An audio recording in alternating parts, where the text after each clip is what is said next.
Order, order. We now come to the motion for the unopposed return. Minister to move. Brilliant nod. We now come to questions to the Secretary of State for Wales. We start with Jerome Mayo. Number one, sir. Secretary of State.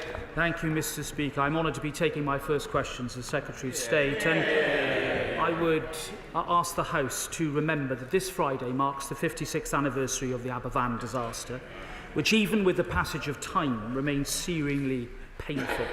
We will never forget, and we will still mourn all those who lost their lives. Mr. Speaker, my department has worked alongside the Department for Levelling Up Housing and Communities to ensure the Free Ports offer works for Wales, and over the summer we successfully agreed a prospectus for Wales with the Welsh Government, which was launched in early September. This takes us one step closer to investment, growth and long-term prosperity. Right, Jerome Mayo. Mr. Speaker, may I be the first person to welcome my right honourable friend to his place and to align myself with his views, his comments about the Aberfan disaster. I remember as a child of roughly the same age being taught about it in school, and it made a deep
Well, good morning everyone watching this Telegraph live stream of the events going down in the House of Commons. I'm Camilla Tominey, Associate Editor of the Telegraph. I'm joined by Tony Diver, Whitehall Correspondent of the Telegraph. We just thought we'd analyse the events leading up to what is promising to be a box office PMQs, Tony. At the moment you're just watching Sir Robert Buckland, who's the Welsh Secretary, there answering questions in the House. Obviously over the course of the next few minutes it's going to fill up and up. And it's going to be, well, the most important dispatch box performance of Liz Truss's life. Is that overstating it, Tony, or not? No, I think it is. I mean, the Labour Party, as we know, has spent the last few months analysing Liz Truss's every move at the dispatch box. They've been going back all through her old videos and trying to find out where her weaknesses are. And now is their chance to properly deploy that. I mean, they've really got her where they want her. There are Tory rebels everywhere. The government's falling apart. She's got a new Chancellor who's only been in for a few days. So now is basically Labour's opportunity to do something really serious, something really spectacular in the Commons. Although is Keir Starmer capable of doing something, quotes, really spectacular in the House of Commons? Now, I think we should give him credit for that great line on Monday, because Liz Truss wasn't at the urgent question. Penny Mordaunt was holding the fort. He came up with that amazing line, "The lady's not for turning ... up." Yes. However, he does have problems with his delivery. He could have got more laughs for that line, Tony. I don't want to be cruel to him, but sometimes you feel he is trying to score an open goal and it's going over the crossbar. Yeah, I think you often get the sense with Keir Starmer that someone has sat in somewhere deep in Labour headquarters writing lines for him to read out. And when he reads them out, you often notice with him as well, he often trips over the joke. It's almost like he's in such anticipation of this funny line that someone's written for him. So excited. When he gets to it, he sort of slightly trips over it and then completely fumbles the delivery. And of course, the great thing about Boris Johnson is that even if those jokes were scripted, that he used to read out in Prime Minister's questions, there would be no way of knowing because he had this sort of natural, sort of almost comedian-like delivery. Exactly. Also, you never knew what was coming with Boris. Yeah. I mean, on the plus side, let's first of all analyse how bad it is for Liz Truss right now. I mean, there's open talk of her not maybe even lasting the week, although I think there's been a stay of execution at least until the 31st, the so-called Halloween budget. Who on earth thought it was a good idea to have this fiscal statement on October the 31st, by the way? It's astonishing, isn't it? I mean, what, you mean the headlines just write themselves? Yeah. The tabloids will go absolutely crazy at It's the just idea of a Halloween stupid, budget. like Yeah. Fright Night, the horror show continues. I mean, Yeah. let's just write them now, in fact. Tell the subs, we've got the headline sorted. But that, first of all, so do we think stay of execution till then? How would you rate what position? We've got Truss leaving Downing Street now. I think the live stream may have switched to Liz Truss getting into her prime ministerial Range Rover. Interesting timing here, Tony. So 20 minutes. She'll have had prep in Downing Street, right? She'll have done her PMQs prep. She will have had people posing as Keir Starmer. She'll have had her advisors around her pretending to be Labour politicians to try and get her ready for this moment. Yeah. Off she drives. She gets into the Range Rover. I mean, it's not a long journey, but I mean, I would imagine nerves are probably quite frayed at this stage. She cut a pretty lonely figure in the interview with BBC's Chris Mason on Monday night. I mean, I felt she looked pretty broken. She's going to have to come out fighting, isn't she, Tony? She is. What we want from her is what we saw in the last. I thought the last Prime Minister's question was actually pretty good, and she did pretty well on her first one as well, actually, Yes. for someone who'd never really done that before. She really sort of came out as Prime Minister and smashed it. But the problem is, this is the bit of parliamentary procedure that people in the country actually watch, isn't it? Yes. I mean, how many people are sitting there watching Wales questions now? Probably No. not that many. Maybe But a as few soon people as- in Wales. Maybe a few people in Wales, But I mean, once we get to 12 o'clock, that it will suddenly become a sort of box office event and it'll be played out on the news. And if Keir Starmer is able to land 20 seconds of good lines Yes. and make her look as weak and the Tory party as divided as perhaps they are, then I think she's seriously in trouble. So to go back on some ground, before I asked you, before she left Downing Street, how bad is it? What do you think? How bad is it? Well, it's probably not as bad as it seemed at the beginning of the week. Let's go with that. But at the beginning of the week, it looked genuinely like she'd be gone by Friday. Yes. And I think she has pulled some of that back. I think Jeremy Hunt as Chancellor is going to have the support of more Tory MPs than Kwasi did. And there is a feeling that she's sort of, although she's very embarrassingly humiliating having to U-turn on all of those tax policies, at least she's U-turning, right? And the markets are recovering and Yeah. the pound is recovering. So, she's got a stay of execution, I think. But it's the death of her entire policy platform. I mean, actually, it's basically, I think, the most significant blow for the right since Thatcher's demise, in the sense that the entire ideological platform upon which she has been elected, her entire positioning with regard to making the party low tax, pro-growth, for changing that so-called Treasury orthodoxy and doing something differently, for not maintaining the status quo, that has literally been ripped to shreds. And now, Tony, she's expected to go into the House and drink Jeremy Hunt's Kool-Aid. I mean, is that what she's going to have to do? Yeah, but it's also Rishi Sunak's Kool-Aid, we've got to remember here. I mean, Yes. she spent the entire leadership contest having a go at Rishi Sunak's plans for government and his tax policy. And just over a month into her own premiership, she's had to end up doing basically the same thing because she tried something that didn't work. But yeah, I mean, I did speak to an MP earlier this week who said, well, we probably will give her until the end of October. We'll give her a chance to turn it around, because you never want to be seen as an MP who perhaps was on Rishi Sunak's side during the leadership race, who is now turning against her at the first opportunity just because you're unhappy about the result. Yes. The MPs have to be able to justify this to their constituents. Actually, there was no other option. Or that there was another option that was, significantly better. Yeah. And you don't want to be an MP that moves against the Prime Minister, leaving basically a power vacuum in number 10. You say that, though. I mean, plenty have tried. But what is it about this party? Like, they're so self-destructive. You look at it and you think it would be easier to herd cats. You've got people briefing left, right and centre. I mean, it's all great for copy, by the way. And if you're watching this, it's me, Camilla Tominey, and Tony Diver, my Telegraph colleague, and we're analysing PMQs because obviously it's going to be pretty box office. Grab a cup of tea, get some popcorn and continue listening to our commentary as we wait for Liz Truss to make her appearance at around, well, in about 15 minutes. She's just left Downing Street. She will have had her PMQs prep with her staff.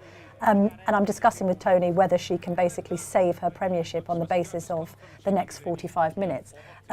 She's going to have to drink the Jeremy Hunt Kool-Aid, which, I mean, frankly, she's going to be gagging as she tries to swallow it. I mean, is this the time to come out fighting? I don't think she's got any other option. I've written an analysis for Telegraph Online, which please do read in the run-up to this, where I've basically said, and Philip Collins, who is the chief speechwriter for Tony Blair, said this morning on LBC Radio, she's going to have to be shameless. I mean, the public are going to look at this. If they're into the weeds, maybe they're not, I don't know, and say, hang on a minute, This guy's ripped up your entire economic plan, and now you're going to sell it in the Commons and expect us to believe it. You now want us to drink your Kool-Aid. You don't even like the Kool-Aid. Yeah, well, I think for number 10, Monday was the point where they admitted that they'd made all the mistakes. You know, she did that interview with Chris Mason on the news.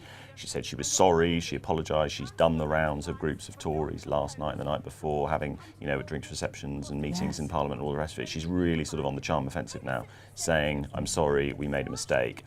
Now I think is the point where she stops doing that and starts proactively selling what she's got. Yeah. But as you point out, obviously it's not really her selling it, you know, it's all Jeremy But Hunt's what are you policy. saying? No more mea culpas. Yeah, you don't need her apologetic. She needs to be what? Well, you can't go out in Prime Minister's questions and apologise to the opposition, can you? No. You've got to be aggressive. You've got to. So I imagine there will be a few big Labour attack lines that have been written up in Downing Street. There will be some.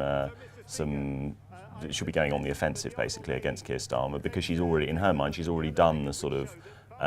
She's already done the trying to keep her own party happy. Yes. Now she wants them to rally behind her and they take on Labour. She could win some plaudits if she carries on with that, I've done what I needed to do in the national interest. She could even perhaps pull on the heartstrings a bit and say, you know, I've had to make some extraordinary political sacrifices. Is she going to get sympathy though? Because people will be going, well, thanks very much, love, but my mortgage repayments are now 400 quid more expensive per month. Yeah, and what does she sacrifice, right? She sacrificed a load of political ideology the majority of the country probably doesn't believe in. Don't say that, Tony. We're on the Telegraph. Of course the majority of the country believes this ideology. But also, I suppose she sacrificed... It's quite fringe politics, though, in the scheme of things. We talk about the political Overton window. Hang on a minute. Tony, I don't want to get in a row with you doing the live stream here, but I would say, as Liam Halligan, our great economics commentator, wrote earlier, I think on Sunday, sorry, nothing in the mini-budget was that radical, okay? The entire Tony Blair government kept the highest rate of tax at 40 pence in the pound. Okay, the reversal of the 1.25% point rate rise on the NICs, Labour supported the reversal of that. She needs to go into the House and say, hang on a minute, where do you stand on all this, Sir Keir? Because you've supported a lot of the things that were in the budget that we've now had to undo. So it's the chaos that you're saying, accusing us of, your own chaos. What are your economic policies? Well, this is the thing, and actually Lisa Nandy was out on the radio this morning and she was asked a lot of these difficult questions. She was asked, well, you supported Kwasi Kwarteng's cut to 19p in the basic rate of income tax, and we now don't know what Labour think, right? They wanted the cut to the basic, so the basic rate. They didn't want the corporation tax thing, but they were uncomfortable with NICs. But the other thing is, sorry to interrupt, you know, basically she's come out with a brown-eyed economic policy platform. So how can Labour credibly criticise it? Well, yes, I mean, Labour's got two problems, right? They can't criticise it because we basically know that they're in the same position anyway. So one of them's in government, one of them isn't. That's the only difference between them. And the other problem that they've got is that they say they don't want to set out their tax plans this far out from the next election. So what they actually do in these interviews is just refuse to say. They say things like, oh, well, we don't truly understand the scale of the economic damage. We need the OBR forecast. We need the OBR forecast. And so you've got this bizarre position where Lisa Nandy sat on the radio criticising the government's tax policy, but she won't offer an alternative. She won't say, well, this is what Labour would do instead. But if the trouble is, though, if Labour is tax and spend, that's still more palatable than tax and save, which seems to be Jeremy Hunt's offering, right?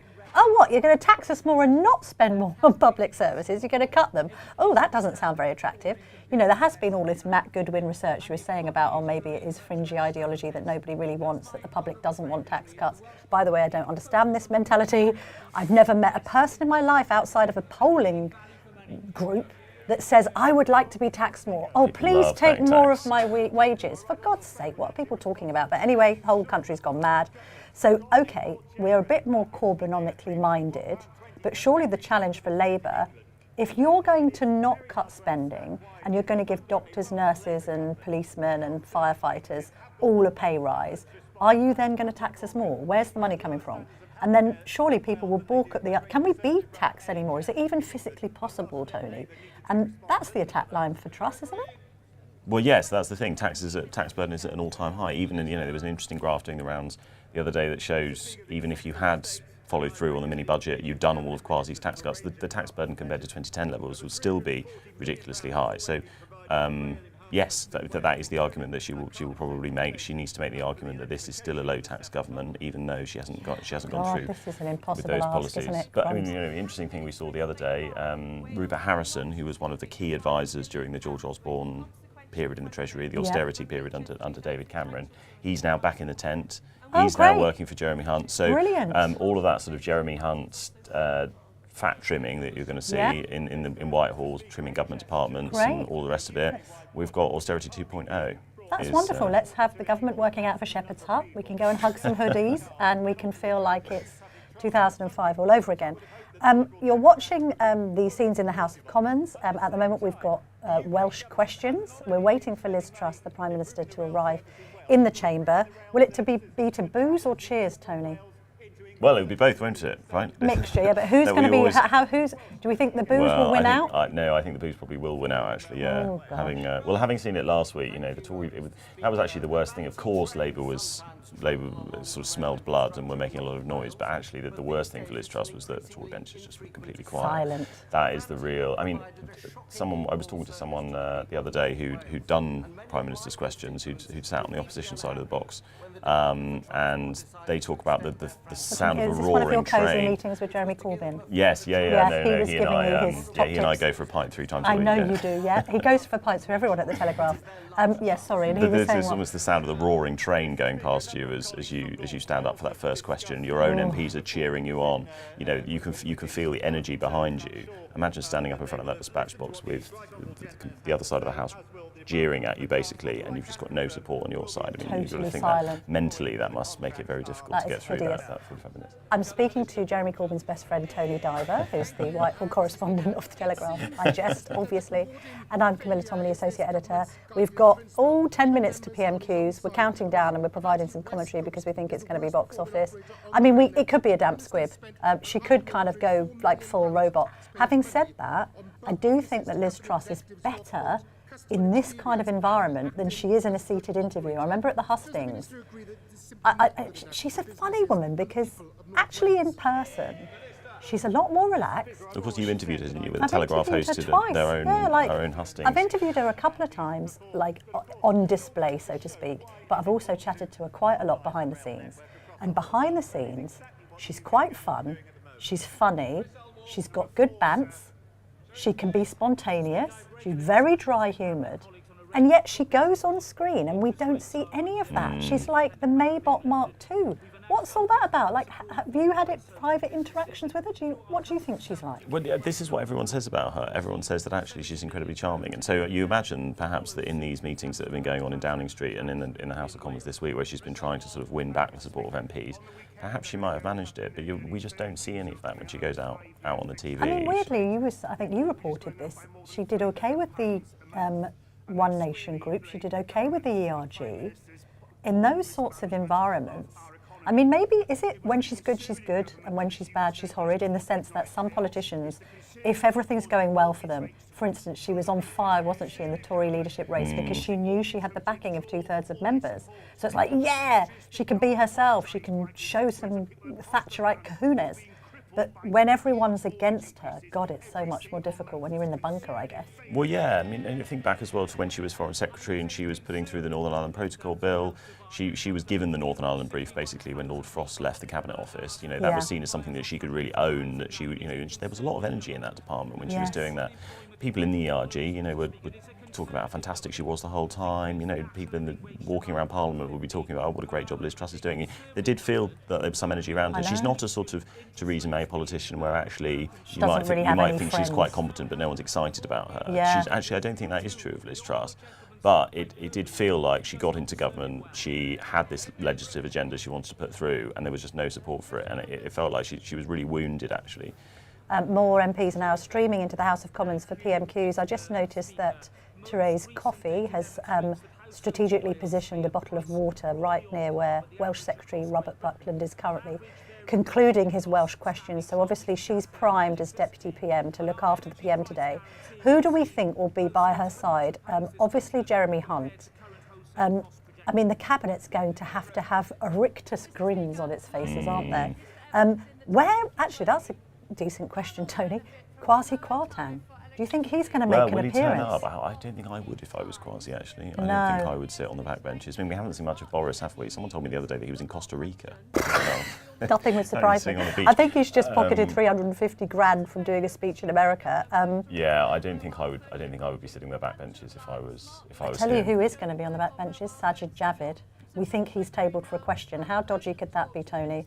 Just fill people in on the background to why it's interesting that Javid is there poised to ask for a question. Well, of course, Javid has been in and out of government for the last 10 years, but the most recent time that he stood on the backbenches and made that intervention was when it was almost the day before Boris Johnson fell. It was when he'd resigned himself from the cabinet and he delivered this resignation speech from the backbenches, and it really was the speech that completely stuck the knife into Boris Johnson and really hastened the decline of his premiership. I mean, Rishi Sunak, of course, just left and didn't really say anything. Yes. He wrote a letter, but I mean, Sajid Javid stood there and delivered this sort of bombastic speech. But also he's been the victim of some quite harsh briefing by Camp Truss over the weekend, hasn't he? Yeah, there's been a bit of dispute about this actually, because it appeared in the Sunday newspapers. There appeared some negative briefing about Sajid Javid. He was basically described as a quotes S-H-I-T end quotes, apparently by someone close to Truss.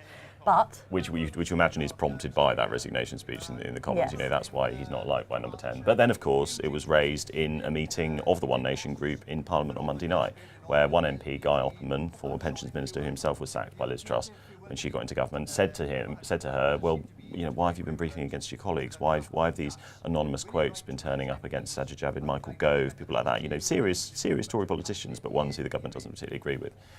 And Liz Truss told those there, she said she completely condemned any of that sort of briefing. She would never sanction anything like that. From never number 10. sanction anything like that. Yeah, I'm sure she's got... outrageous for Downing Street to be briefing against her Absolutely. MPs. And I'm sure the Prime Minister knows exactly who is briefing which journalist at any given time over the weekend. Welsh Questions continues in the House of Commons now. You're listening to me, Camilla Tominey, and Tony Diver, the Whitehall correspondent of the Telegraph. We're analysing events as the chamber fills to the rafters with people... Is that Boris Johnson? I can see a blonde person. It could be Michael Fabricant. Where's that? Is that Just to the left, where he 3 normally rows back? sits. Jeremy Hunt, the Chancellor, is in place. Chancellor stroke de facto Prime Minister sitting in the Commons. I can't quite see who is behind Mr Davies here, but the front bench is filling up. We await Liz Truss's arrival. We will, of course, cut to that directly. You don't want to be hearing us speaking over any jeers or cheers. And there's the Labour front bench there. We can see David Lammy, Lucy Powell, Louise Hay. They're all. They normally come in a lot earlier, don't they? You tend to get a bit more front bench presence on the Labour side. Maybe they've been joke testing Sir Keir with all his best one-liners. I mean, he is sort of pushing on an open door, but I'd still agree, Tony, that there is pressure on him because actually, if you're that far ahead in the polls now, I mean, what an extraordinary turnaround. 1 minute this guy is like, you know, anonymous, no one cares, no one can pick him out of a lineup in Bassett Law. The next he's 36 points ahead. The trouble is being that far ahead or that far above is that there's only one place to go and that's down. Yeah, and there is a bit of a strategy question for Labour here as well. I mean, do they basically sit back and let her fail, or do they double down really hard, go in hard on the offensive? And that basically is the question we might see answered today in today's Prime Minister's questions. Right, what time is it now? We've got a few minutes to 12.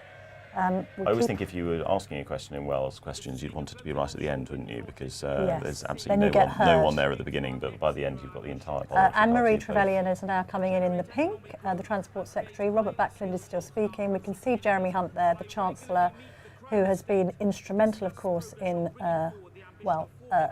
Liz Truss's volte-face when it comes to her economic plan. Still being questioned there. The House full to the rafters, as would be expected. There's Ian Duncan-Smith with his arms folded, having a chat. I wonder what he makes of these events. Tony, he's been busy dealing with this whole China question today. But I think some of... and here's Liz Truss now.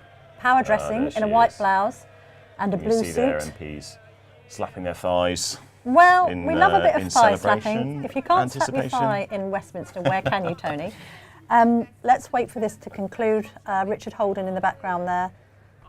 Robert Buckland, one more answer, I think, and then we will give you this live stream in Technicolor and in full He's audio. probably then going to sort of sidle off to the end of the front bench where you would normally sit. You wouldn't normally catch him sat next to the Prime Truss Minister. and Hunt having great fun together there. She looks cheerful, let's be honest. She looks quite happy.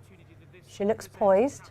She's got her favourite lucky necklace on. She's also got a trouser suit on, which I always think she looks much better in.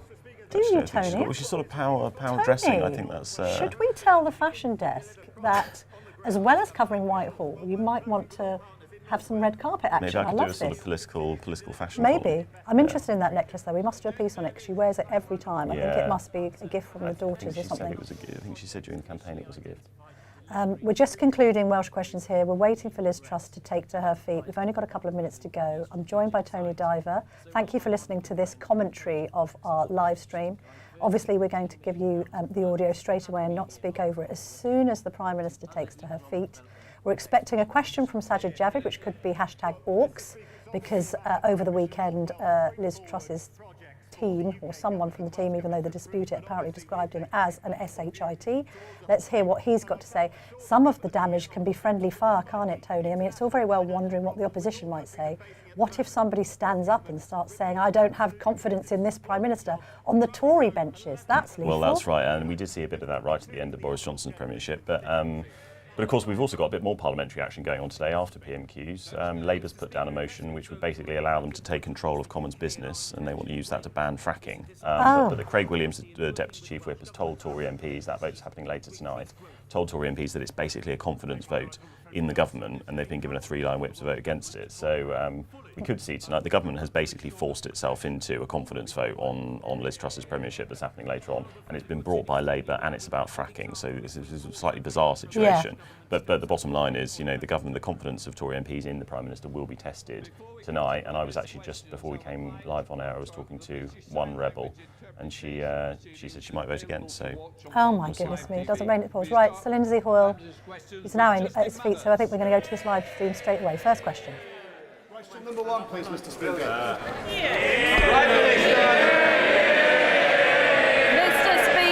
Mr. Speaker, this morning I had meetings with ministerial colleagues and others. In addition to my duties in this House, I shall have further such meetings later today. Listed matters. Thank you, Mr. Speaker. When the penny dropped for the Prime Minister on Monday and she realised that her budget was responsible for crashing the economy, she should have come to this House to explain herself and to apologise to the millions of people who will now be paying hundreds of pounds extra a month on their mortgages because of her mistakes. But now she's here. Can she tell us, given the absolute chaos her government has created, why the Chancellor lost his job but she kept hers? Mr. Speaker, I have been very clear that I am sorry and that I have made mistakes. But the right thing to do in those circumstances is to make changes, which I've made, and to get on with the job and deliver for the British people. And Mr. Speaker, we've delivered the energy price guarantee, we've helped people this winter, and I will continue to do that. Lawrence Robertson. Thank you, Mr. Speaker. Does the Prime Minister agree with me that local people and local councils are best placed to decide how many houses they need and where those houses should go? And if she does, will she end the top-down approach to housing targets and reduce or preferably remove the powers of the planning inspectorate? Prime Minister. Well, my honourable friend is absolutely right. We will abolish the top-down housing targets. Mr. Speaker, we want decisions about homes, about infrastructure, driven by local people, not driven by Whitehall. And that's why we're setting up new, locally driven investment zones. We now come to the Leader of the Opposition, Keir Starmer.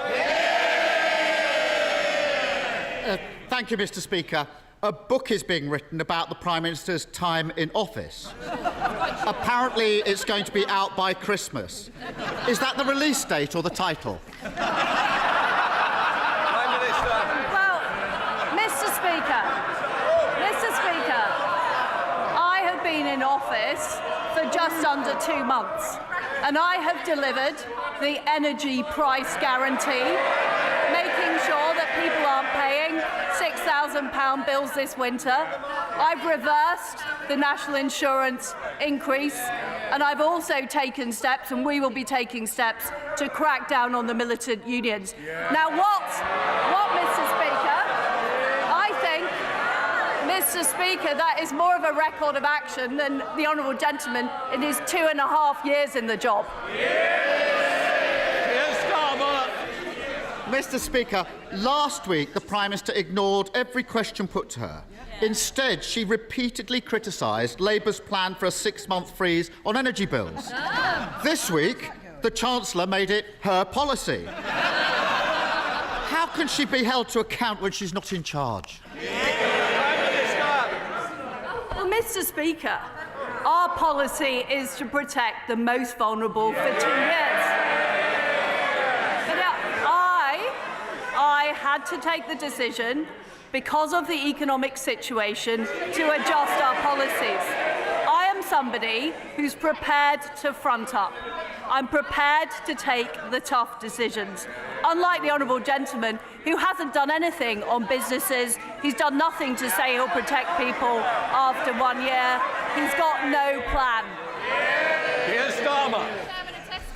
Mr. Speaker, last week the Prime Minister stood there and promised absolutely no spending reductions. They all cheered. This week, the Chancellor announced a new wave of cuts. What's the point of a Prime Minister whose promises don't even last a week? Prime Minister. Well, I can assure the right honourable gentleman that spending will go up next year and it will go up the year after. But of course, we need to get value for taxpayers' money. The Labour Party has pledged hundreds of billions of spending pledges, none of which they've retracted. The honourable gentleman needs to reflect the economic reality in his policies. Mr. Speaker, those spending cuts are on the table for one reason and one reason only, because they crashed the economy. And working people are going to have to pay 500 quid more a month on their mortgages. And what's the Prime Minister's response? To say she's sorry. What does she think people will think and say? That's all right, I don't mind financial ruin. At least she apologised. Prime Minister. I do think there has to be some reflection of economic reality from the party opposite. The fact is that interest rates are rising across the world, and the economic conditions have worsened. And we are being honest. We're levelling with the public, unlike the honourable gentleman who simply won't do it. And what is the honourable gentleman doing about the fact that train workers are again going on strike? The fact is he refuses to condemn the workers. We are bringing forward policies. Mr. Speaker, we are bringing forward policies that are going to make sure our railways are protected, people going to work are protected. He backs the strikers, we back the strivers. Mr. Speaker, she's asking me questions because we're a government in waiting and they're an opposition in waiting. There's no getting away from this. Millions of people are facing horrendous mortgage repayments, and she's admitted it's her fault. She shouldn't have conducted an economic experiment on the British public. But it's not just her. They put her there. They're keeping her there. Why on earth would anyone trust the Tories with the economy ever again?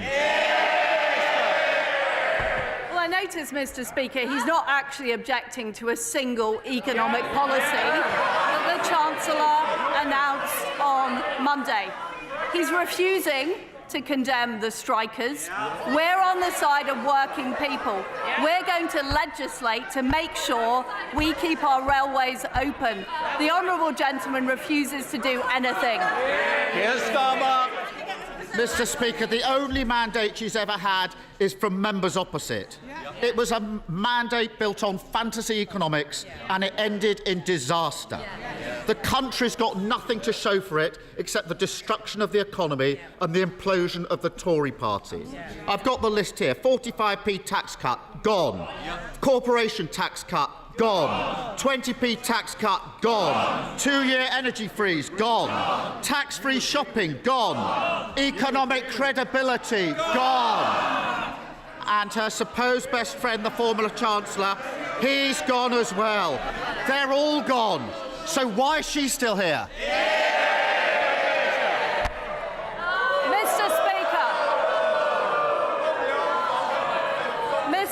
Speaker, I am a fighter and not a quitter.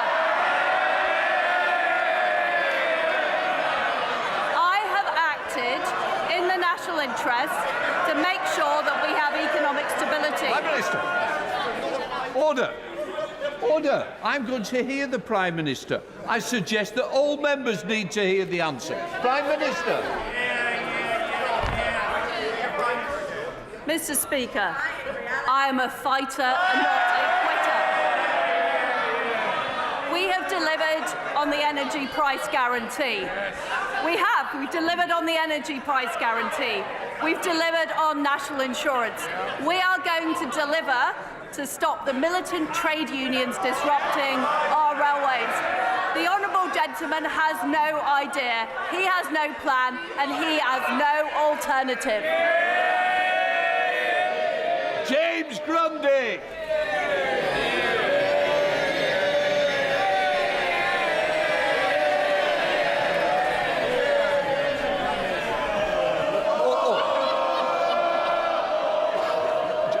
Just sit down. Sit.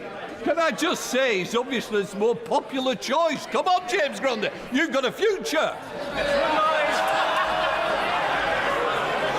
my right honourable friend congratulate Lee Centurion's rugby league team on their recent promotion to Super League, bringing millions to the local economy, and furthermore, would she also guarantee that our excellent women's Euros team, including Ella Toon from my constituency, Tilsley, will receive the number 10 reception that they so deserve? Prime Minister. Well, I join my honourable friend in congratulating the Lee Centurions on their return to the Super League.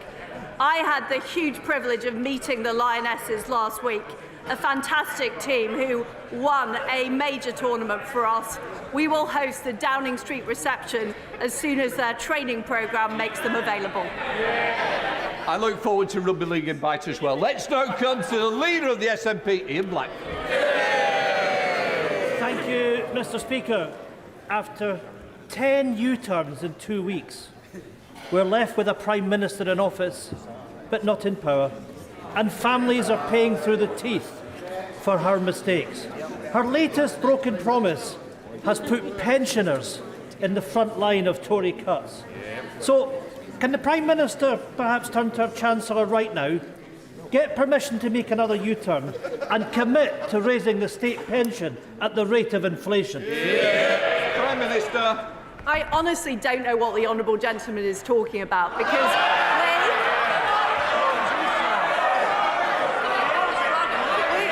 we have been clear in our manifesto that we will maintain the triple lock, and I am completely committed to it. So is the Chancellor.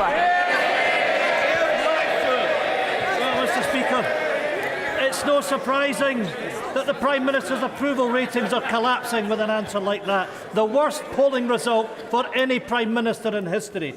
She's just thrown 12 million pensioners under the Tory bus. And it's not just pensioners feeling the pain. In the last week alone, I also want to hear Mr. Blackford. Mr. Speaker, it's not just pensioners feeling the pain. In the last week alone, inflation has risen to a 40-year high. Mortgage rates are at the highest level since the financial crash. And people's energy bills are about to rise to more than £5,000. Can the Prime Minister answer one simple question? Why does she expect everyone else to pay the price for her failure? Prime Minister. I don't think the honourable gentleman can take yes for an answer. I've been clear we are protecting the triple lock on pensions. And if the honourable gentleman is concerned about the economy, why does he continue to advocate for separatism, which would plunge the Scottish economy into chaos? Gary Sambrook. Thank you very much, Mr. Speaker. Over the last couple of years, thousands of homes have been proposed or built in Birmingham Northfield constituency, which puts a huge strain on GP and dentist appointments. Would my right honourable friend, the Prime Minister, agree with me that more needs to be done in the planning process to make sure that when we have large-scale developments, we have more capacity in those vital services? Prime Minister. Well, my honourable friend is absolutely right. When we build new houses, we need to make sure there are GP surgeries, schools, infrastructure, and that's why we're introducing a new infrastructure levy to make sure more of the money from developers goes on supporting local communities. Ed Davey. Mr. Speaker, millions of family carers have been forced to cut back on food and heating. One told Carers UK, "My son is incontinent. If we don't wash him in warm water several times a day, this will cause him to physically decline." So how do we pay for the gas to heat the water if we are currently at max budget? Vulnerable people and carers are struggling enough already in this cost of living crisis, Mr. Speaker. So will the Prime Minister guarantee that support for the vulnerable, including carers allowance, will rise by at least today's inflation rate of 10.1%?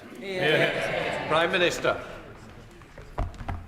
People are struggling. It is difficult at the moment. That's why we put in place the energy price guarantee to make sure the typical household isn't paying more than £2,500.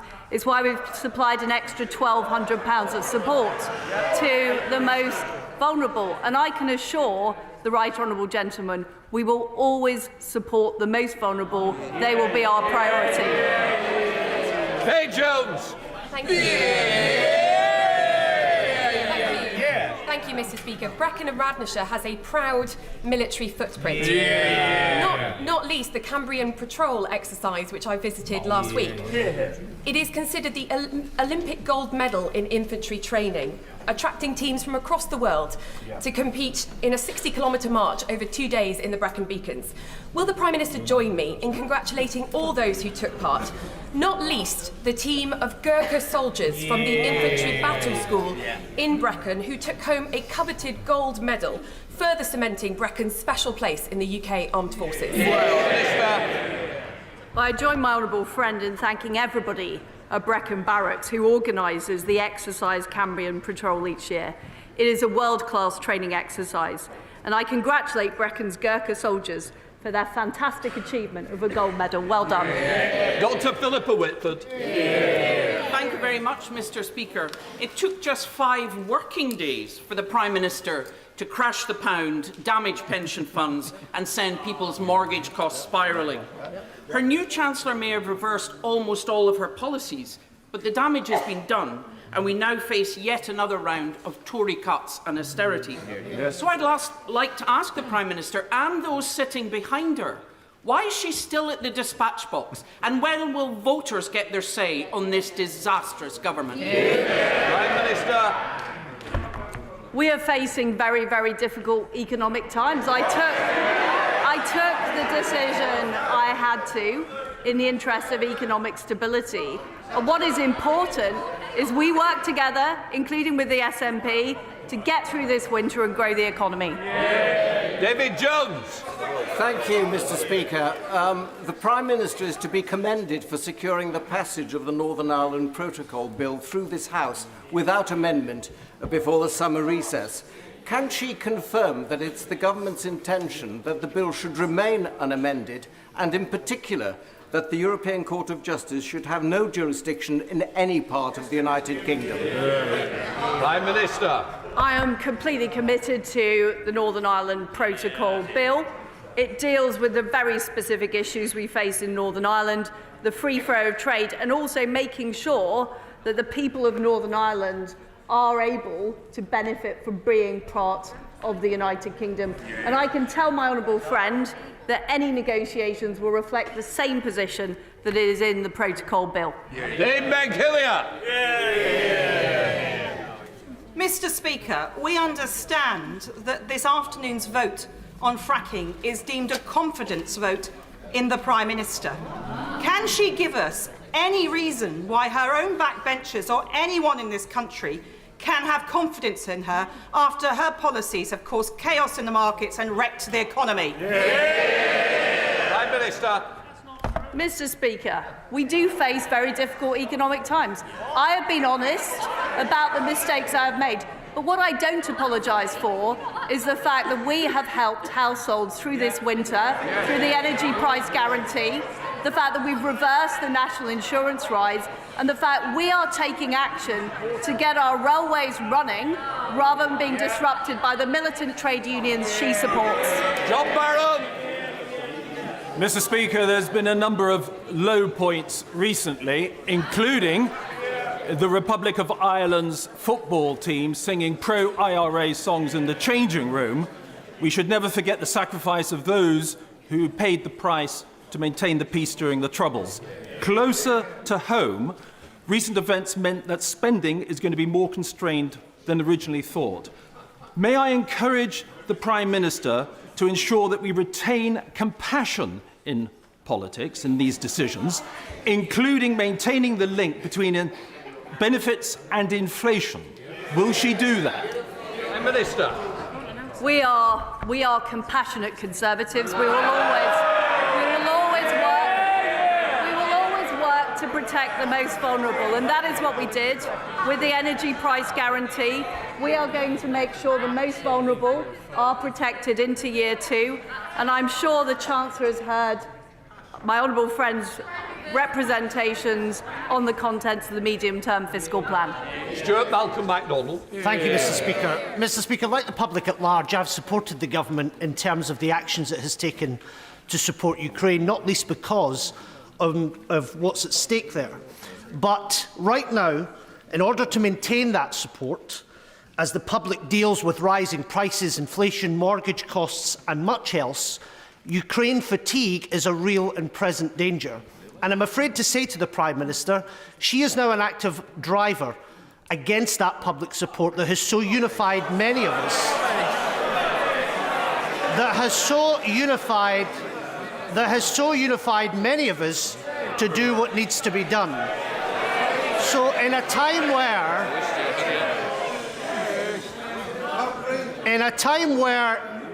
where resolve in support of Ukraine needs to be steeled, will she make sure that she commits from the dispatch box that the economic and military and political support won't be another casualty under this Prime Minister? It was one of my first acts in office to make sure the military support we give to Ukraine is equal to the military support we gave this year. We must make sure Ukraine win. They can win, they will win, and they must win.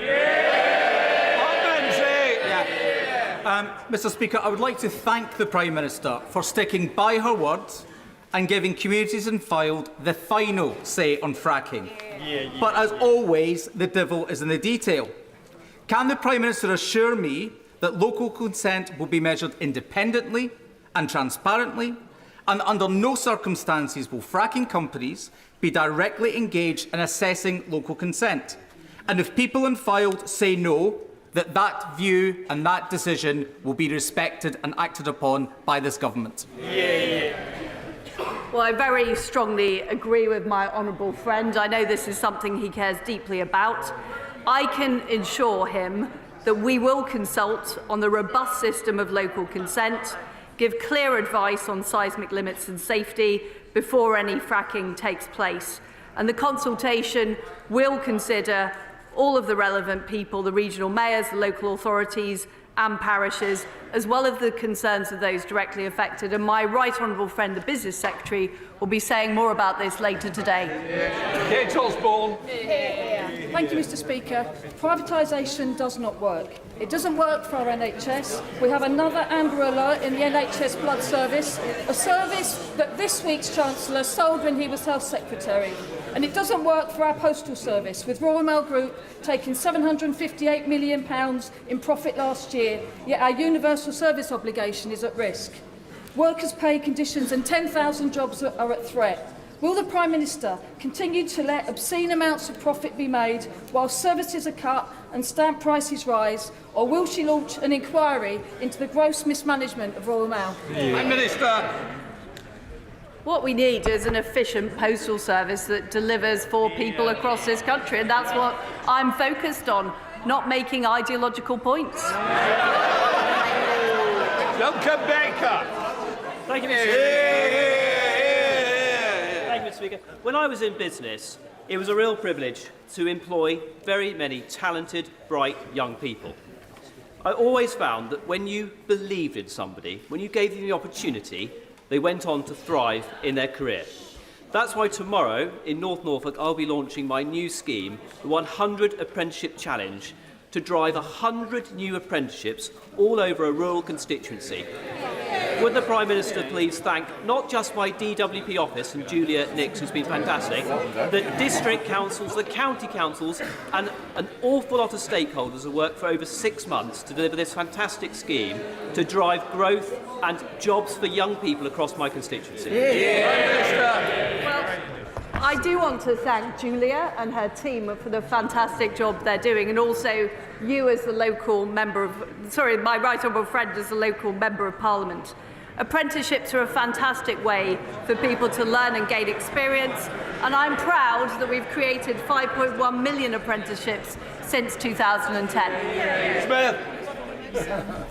Mr. Speaker, the Prime Minister's Chief of Staff is in hot water after lobbying on behalf of a Libyan warlord and big tobacco.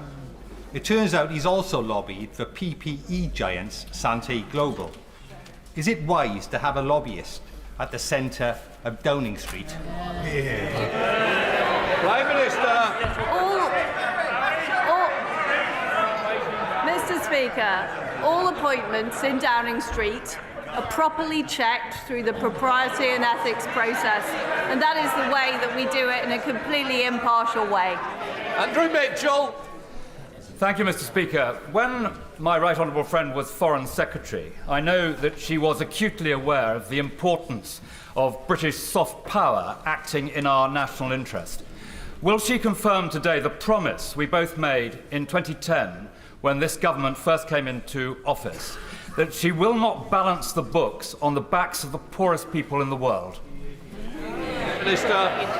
Well, can I pay tribute to my right honourable friend for the fantastic work he did as International Development Secretary, and I am proud that we have rebalanced our international development budget to focus more on humanitarian aid and more on women and girls, and no doubt more details will be set out in due course. Sarah Owen. Thank you, Mr. Speaker. The last Tory Prime Minister was forced out after a series of dodgy dealings and failing to take responsibility for any of it. So what's this Prime Minister getting the boot for? Her plan that crashed the economy, forcing fracking on communities who don't want it, or will she do the decent thing and go and call a general election? I have taken responsibility and I have made the right decision in the interest of the country's economic stability. Steve Bryan. Thank you, Mr. Speaker. Every single member in this House will have constituents waiting for treatment within the COVID backlog. The Health Secretary's priorities are absolutely right, including her B for tackling the backlogs. Can the Prime Minister reassure me that the government is committed to the series of elective hubs that we've promised, including at the Royal Hampshire County Hospital in my Winchester constituency? Prime Minister. Well, my right honourable friend, the Health Secretary, has set out her plans to deliver on dealing with the COVID backlog, and she will continue to work on that and make sure we deal with what was a massive pandemic, creating a backlog. We will deal with it. Bernie Gardner. Since the mini-budget, thousands of my constituents have been in mental anguish and despair. I recognise that the Honourable Lady has faced a week of mental anguish and despair herself. She has had people angry with her, she's had people who have mocked her. But having had that experience, what will she now do to improve the healthcare, the mental health care for people in this country, so that the anguish that they face in the coming months is properly responded to and dealt with? My right honourable friend, the Health Secretary, has set out a very clear plan of how we're going to deal with the backlog created by COVID, how we're going to make sure people get timely GP appointments, and how we're going to improve on the services in our hospitals, including mental health services. Ellen Waitley. Thank you, Mr. Speaker. The government is facing tough choices, but people living with dementia face unlimited care costs, and that is not a choice. Can my right honourable friend assure me that she is committed to social care reform to end that worry and relieve pressure on the NHS? Prime Minister. Yes, we are committed to social care reform. We do need to deal with those issues. Greasy. Thank you, Mr. Speaker. It's always better to see a Prime Minister at her desk rather than underneath it. And now that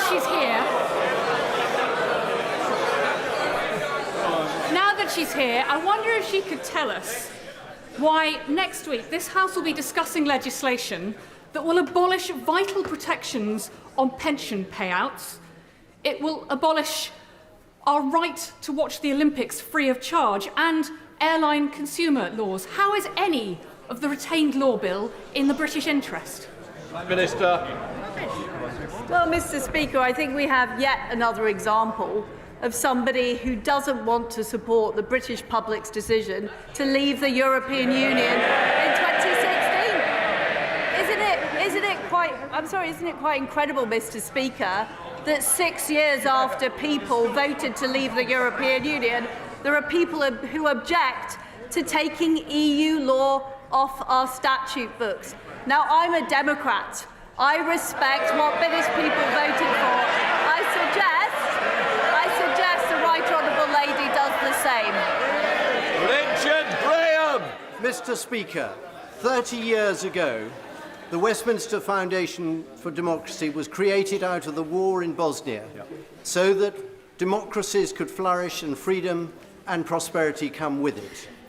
This evening, in your rooms, we celebrate that anniversary by hearing directly from our country representative in Ukraine, from the chair of the Taiwanese Foreign Affairs Committee, and the leader of the opposition in Uganda. A good example of the range of contacts that this great cross-party body funded by government is working with.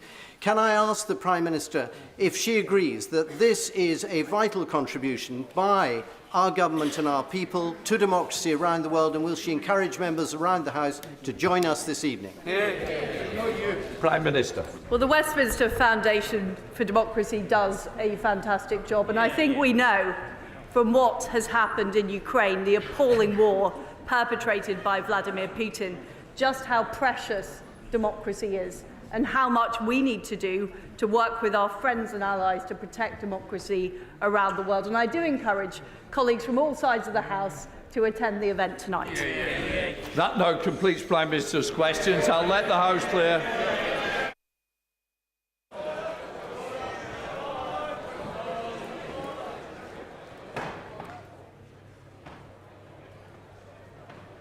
Well, that was Prime Minister's questions. You're joining me, Camilla Tominey, Associate Editor of The Telegraph, my colleague Tony Diver, who's the Whitehall correspondent. Tony, how did she do? Well, she had a pretty tough time, didn't she? I think it's fair to say that Keir Starmer was loving that Prime Minister's questions performance. He had 6 questions and he spent all 6 of them trying to exploit her week, her disastrous week in the divisions in her party as much as he could. She came back a little bit, I thought. I like that line she has. I'm a fighter, not a quitter. That was good. I think she came to it a little bit too late, perhaps. And actually did feel like she was on the back foot for a lot of that exchange. The best question for him, I think, was the one with gone. Yeah, it was great. Gone, and there was some good echoing of his bench, on his benches of that particularly. She did do a bit of a mea culpa, but actually I think overall it was a pretty tough performance from her. It's pretty solid. Yeah, no, you're right. I mean, she had that. She had that line eventually where she said that she'd made mistakes, that she'd acknowledged them, that she realised that things had gone wrong, but that she felt it was important that she doubled down and she delivered those policies. There was a slightly awkward moment though where she had to list the things that she delivered in the time that she was Prime Minister. I think it was in response to Starmer's first question. She said, "Well, we've delivered." We've scrapped the increase in national insurance and we've delivered the energy price cap. And then it was like, oh, actually, all the other stuff that I've announced has now been scrapped by Jeremy Hunt. So she then went with, and we're going to do something about strikers. And she kept then going on about strikers throughout it. And it did slightly feel like she sort of realised that actually a lot of her legacy so far has been shot to pieces already. She did try and land a few blows when it came to you've got no alternative plan, what are your policies? But she gifted him when he responded, well, I'm not in government. You know, she kept on saying, what have you done? Well, he can't do anything, No. Keir Starmer. It was the wrong terminology to use, but it was the right intention of what she was trying to say there, which is to expose the complete lack of alternative narrative from Labour. But I felt that fell a bit short, and it gifted Keir Starmer with that opportunity to say that line. As you say, he looked delighted, Angela Rayner looked delighted, everybody on the shadow front bench and beyond looked delighted. A couple of news lines in there though, Tony. What was the main news line for you? Well, I think the most important thing was Ian Blackford asking her whether or not she would commit to the pensions triple lock, which, you know, pretty much every newspaper, including the Telegraph this morning, splashed a story that said that the government was planning on scrapping it, abandoning that commitment, which they have maintained all the way through the pandemic, you know, despite it costing a lot of money. But she actually committed. She said in the chamber that she would commit to the triple lock. So that's the policy that means that the state pension rises either in line with inflation, earnings, or 2.5%, whichever is greater. Does that then mean, by the way, that by association we think benefits are going to be risen in line with inflation rather than wages? This will be the big fight, won't it? That will be the attack line from Labour, presumably, who also, we think, support the triple lock, but won't actually say it. That I think was the biggest news line, that policy will be continued. I thought the interesting thing when she said that, though, is you could see Jeremy Hunt sitting next to her, clenched jaw, Yes. like cross. He's the one talking about eye-wateringly difficult decisions. Well, he's the one who only yesterday said that he couldn't commit to it happening, and now she's done it in front of all the MPs. But you can't come out in the House and start talking about how they're going to protect the most vulnerable members of society, and this is obviously to counter this Labour narrative that they're just there to give tax cuts to the rich, which is how they sold the mini-budget. She can't then cast adrift both pensioners and indeed those on benefits.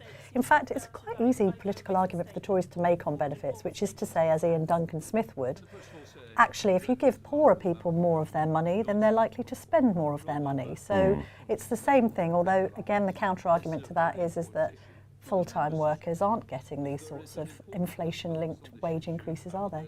No, that's right. But we know the Conservative Party does have to look after pensioners. Right? Yeah, it's electorate, basically, right? Once the pensioners start turning against the Tories, then they're in even worse trouble. We mean no offence by saying that to anyone who might be of an older disposition watching this live stream. But Of course, parties have to look after the sections of the population that vote for them. I mean, that's standard electoral politics, isn't it? And you know, and it is important that pensioners are looked after. And actually, a lot of pensioners who've got savings are going to start to see them wiped out by inflation, with inflation, you know, being whatever it is. That whatever basically 10%. loses the party the last caucus of support. Yeah. Finally, before we go, let's just briefly discuss this breaking news. Chris Mason, the BBC's political editor, has revealed on his Twitter feed that Jason Stein, who is one of Liz Truss's key advisors, he advises her on media, but I think also all parts of policy, and her entire administration has been suspended, Tony. Yeah, it's very interesting news, this. As far as we can tell so far, and we don't know very much about it yet, he's been suspended in connection with some Downing Street briefing against some Tory MPs, which we were actually discussing earlier, but there were a couple of MPs, Michael Gove and Sajid Javid, who were on the receiving end of some pretty nasty briefing from anonymous Downing Street sources in the Sunday newspapers this week. As far as we can tell, it's to do with that. I think the intriguing thing is that Sajid Javid was meant to be asking a question today in Prime Minister's questions. Well, it never appeared. So you do wonder whether or not there's some connection here between the fact that one of the Prime Minister's closest advisors has been sacked in connection with that, and yet Sajid Javid has not made the intervention that we perhaps expected. You wonder whether or not there was a slight quid pro quo going on there. I mean, of course, just speculating, we actually don't know. We don't know, yet and we should confirm happened. that. And also, you know, there's no formal allegation that has been levelled against Mr. Stein, so we better just make that clear. I think he's going to have to speak to some of the people regarding propriety and ethics. But I suppose on one hand, the briefing against Javid was odd because actually you don't need to go far in the House of Commons to get a briefing against Michael Gove. He's universally somebody who is very widely briefed against. And funny enough, I saw him at the weekend, Tony, at the Clifton Festival, and I had written a piece which kind of turned him over a bit because so many people were bitching about him at the Tory Party conference. And he sort of just took it in his stride and said it's all part and parcel. In a way, he kind of loves it. Javid, however, isn't somebody that you get negative briefings around, and I think the description of him as an SHIT in the papers at the weekend hasn't gone down very well, not only with Javid but also with his kind of mild-mannered colleagues who think that such briefings aren't really becoming of a number 10 machine, but again, they've denied that wording, so let's just see how that plays out. So all in all, let's give a few scores on the doors. First of all, Keir Starmer, out of 10, what do you reckon, Tony? Out of 10, I think we give Keir Starmer an 8. Yes, I agree with I that. think pretty solid performance. He had a couple of jokes that landed. I enjoyed that joke at the beginning about the book. Yes. That was very Yes, very funny. Out by Christmas. Is that the publication date or the title? Yeah, that was a he good didn't one. quite. But I think he didn't quite skewer her on the policy. no. He could have gone for her really more personally. Straight He for the could, you know, jugular. Is he too nice? he always does this. He always asks 2 or 3 questions. He sets himself up, and then it's almost like he bottles it. Yes. So anyway, I thought he did a very good job. I think he probably could have completely skewered it, and that did allow her to come back a little bit in the second half. We sound like we talk about it like a football match, Well, but in a it way, is for like a political football nerds, match. it I is, mean, that is you know, exactly this what is a it isn't it? results-driven business, Tony, and if they're not, you know, if they're losing points, then they're going to be relegated. So I think we can talk about that. And Liz Truss, I mean, bless her heart, what position would she be on the football field right now? She's sort of like centre-back. She's trying to prevent the opposition from scoring goals, but they've basically got Haaland up front. There's no goalkeeper. That's where she is. Yeah. She's in a sweeper position. There's no goalie. There are a few men down, let's face it, the Chancellor's gone. So she hasn't got a main teammate. She's got a few people that she's had to get in who probably don't even play much football. She's there trying to defend. How do we think she did? I mean, it's less than 5, isn't it? I think, really. Is it? I think it is. Totally. I'm going to give her a 4 out of 10. Really? I just think there were a couple of good lines, a couple of good. Yeah, but 4 out of 10, I think anything under 5 really puts a 5 is question average. 5 is mark average, over a look. future again. I mean, we were saying at the beginning of all this is seminal. This is the most important PMQs. You're giving a 4 out of 10. I don't think what she did there helped really. I think that would have made it worse. I think she looks. I think she looks a bit desperate. What do you think? I thought that she, under the circumstances, looked pretty tough. It wasn't a humdinger. I mean, it wasn't like Thatcher going in and saying, "Oh, I'm enjoying this," you know, because she had nothing to lose. Of course, Liz Truss has got everything to lose. She's got a job to lose. She's digging in. I tell you that. This lady is not for walking. She might be for turning, but she's not for walking. Yes, that line, a fighter, not a quitter. I'm a fighter, not a quitter, suggests to me that if Graham Brady does try and tap her on the shoulder, she may well elbow him in the chest. So let's just see how this plays out, Tony. Thank you very much for joining us for this Telegraph live stream. As you all know, there's plenty more to come on the Telegraph live blog, which we keep on updating every 15 minutes because that's how quickly the news agenda is rolling right now. Of course, you can log on to Telegraph Online, read anything that you like there, not just about politics, but all of the other subjects we're covering today. The Crown, Ukraine, the markets. We've got another live blog running on that too. Do continue to watch our coverage. We will be back with more PMQs, no doubt, because I think all of them into the run-up to Christmas are probably going to be good. Not that I want to sign us up for too much work, Tony. Tony Divers joined me. You can find all of his work on Telegraph Online. He's the Whitehall correspondent. I'm Camilla Tominey, Associate Editor. We shall get back to writing now, but thank you for joining us for this important PMQs with regard to Liz Truss's future. Thank you. Modest finance, but which has been inadequate for most to keep pace with soaring costs. Fear is turning.